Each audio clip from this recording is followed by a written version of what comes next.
The Prime Minister's allies say that she's actually a skillful tactician. But her maneuvering may not be enough to get the country through Brexit. By Jenni Russell, contributing opinion writer. Image. Britain's Prime Minister Theresa May outside 10 Downing Street in London last month.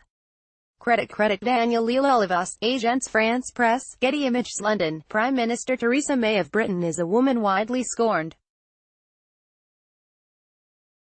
For 17 months, ever since she lost her Conservative Party its majority in an unnecessary, vainglorious election, the news media has been speculating daily on how long this private, dutiful, diffident leader can last and when the bid to topple her will begin.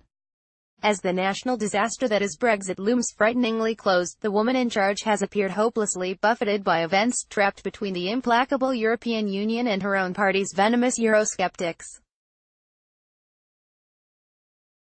The Brexit talks have been apparently paralysed for weeks. Half of Britain is aghast at the very real threat that we might crash out of the European Union with no deal, wrecking the economy and our relationships with our closest neighbours.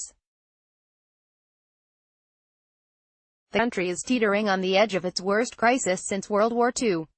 But this time, Britain has declared war on itself. Senior Conservative Party colleagues, exasperated with Mrs.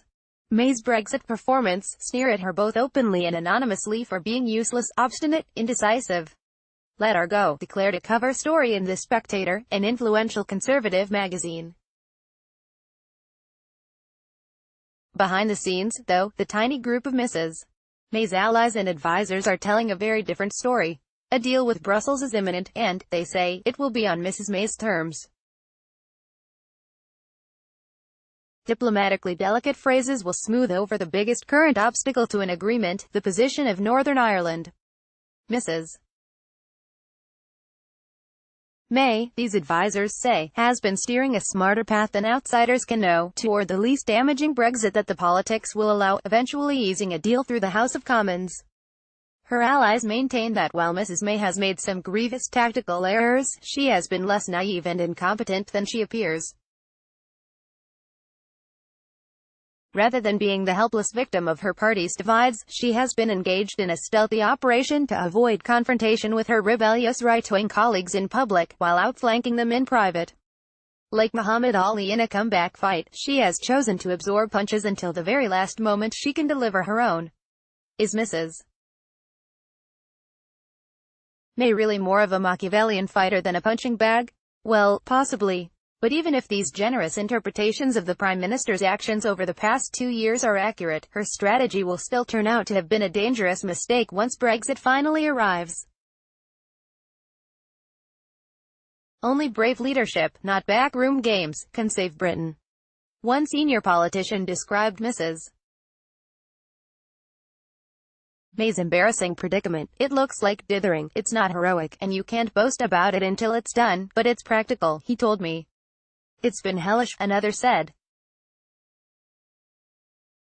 The divisions over Brexit left her in an impossible position from the beginning, this politician said, caught between enemies in her own party and a complex exercise in international diplomacy. That has meant a strategy of caution and deception, adopting the Brexiteers' hardline rhetoric to start with, while knowing that compromises with the European Union would be inevitable, avoiding collective cabinet discussions in case they resulted in walkouts or leaks, not reacting to public humiliations like Boris Johnson's attack on her Brexit plans as crazy. Her fear has been that if she opposed the Eurosceptics outright, they would revolt and replace her with a hardliner.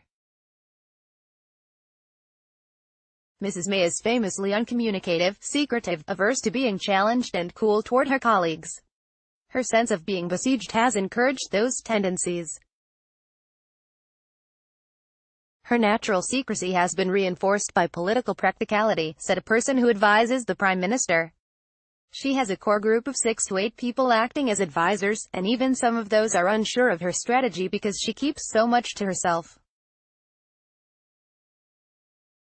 "Like talking to a brick wall, you get nothing back," a senior Conservative said. This degree of isolation leaves Mrs.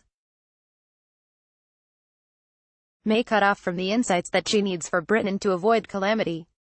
Furious and frustrated politicians, experts, diplomats and business leaders have been blocked, sidelined or ignored when they have tried to brief the Prime Minister on the catastrophic complexities of Brexit. Even those she listens to rarely hear what she thinks. They often deduce it from how she acts afterward. By being so silent, Mrs. May has not made the case for the Brexit deal she wants. Even if she gets Brussels to agree to it, it will fail unless she can get the cabinet and members of parliament to back it, not by secrecy and shrewd bluffs, but by full-throated advocacy and persuasion. And that is the fatal flaw in Mrs. May's punching bag strategy. She needs support she has not bothered to build. Ever since taking power in 2016, she should have been telling Britain the truth. The Brexit you hoped for is undeliverable because it promised a fantasy. The Brexiteers lied to you. We cannot have all the benefits of the European Union and none of the costs. We must compromise or face disaster. Even some of Mrs. May's close supporters say privately that her deal cannot survive. If it reaches the House of Commons, which must approve any Brexit agreement, many conservative Eurosceptics will rebel, and not enough of the opposition will step in to save her. There will be uproar, chaos, talk of a second referendum and fears of no deal. This situation was never inevitable. It is the product of an overcautious leader's fundamental misjudgment of her party's politics. Mrs. May has always been stronger than she thought. She had defeated the Brexiteers to become Prime Minister, and none, despite all their sniping and plotting, has had the backing to replace her since. A more courageous leader would have argued publicly for the least disruptive Brexit from the start, persuading a divided country to follow her, avoiding the immense damage we have already inflicted on our businesses, our international reputation and our relationship with our alienated, exhausted European Union partners. Mrs. May has been inadequate, but she was the best her party could agree on. Would anyone else step up? An insider asked. Everyone wants her job after March, when Britain is set to leave the European Union. No one else wants it now. Jenni Russell, at Jenni Russell, is a columnist for the Times of London and a contributing opinion writer for the New York Times.